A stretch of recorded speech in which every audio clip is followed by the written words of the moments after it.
Hi hello అందరికీ మేము సంక్రాంతి ఎట్లా జరుపుకున్నామో చూసేయండి ఒకసారి వచ్చి. ఇది మా ఇంటి ముందర ముగ్గు అండి. నేనైతే ఈ విధంగా ముగ్గు అయితే పెట్టేసుకుని గొబ్బెమ్మనైతే పెట్టుకున్నాను అనమాట నేను. ఇంకా గొబ్బెమ్మ అయితే చూడండి, పొద్దున్నే గొబ్బెమ్మనైతే తంగేడు పువ్వులతో అలంకరించేసినాము. గొబ్బెమ్మ పెట్టేసి ఇంట్లో పూజ కూడా చేసేసుకున్నాం అనమాట మేము. ఇంట్లో పువ్వులు అయితే చూడండి ఏ విధంగా వేసినాను. కుట్టి వేయడం వల్ల చాలా అలంకారంగా ఉంటుంది కదా, అందుకోసమని కుట్టి వేసినాను నేనైతే పువ్వులనైతే.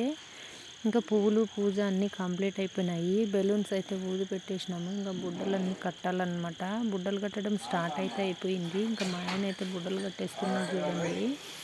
ఎన్ని బుడ్డలు అయితే కడుతున్నామో చూడండి. చాలా బుడ్డలు తెచ్చినాము మేము. మాకైతే 4 ఆవులు ఉన్నాయి కదా, ఇంకా అన్నిటికీ కావాలని చెప్పి 4 ఆవులకి బుడ్డలు అయితే కట్టేస్తున్నారు. ఈ పల్లెల్లో సంక్రాంతి అంటే అస్సలు చెప్పనవసరమే లేదు కదా, అంత ఆనందంగా ఉంటుంది. నిజంగా మాకైతే చాలా ఆనందంగానే ఉంటుంది, హడావిడిగానే ఉంటుంది. ఇంకా మా పిల్లలు కూడా అయితే హెల్ప్ చేస్తున్నారు చూడండి ఆవులకు బుడ్డలు కట్టడానికి అయితే.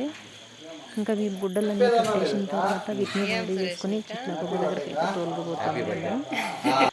కుప్ప దగ్గరికి అయితే వచ్చేసినాం చూడండి. మబ్బు అయితే అయింది. పిల్లలు ఎంత ఆనందంగా ఎగురుతూ గంతులు వేస్తున్నారు చూడండి.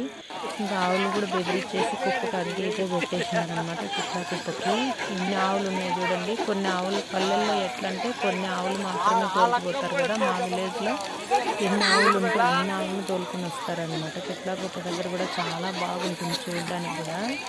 ఇంకా మా వీడియో నచ్చినట్లయితే ఒక లైక్ చేయండి.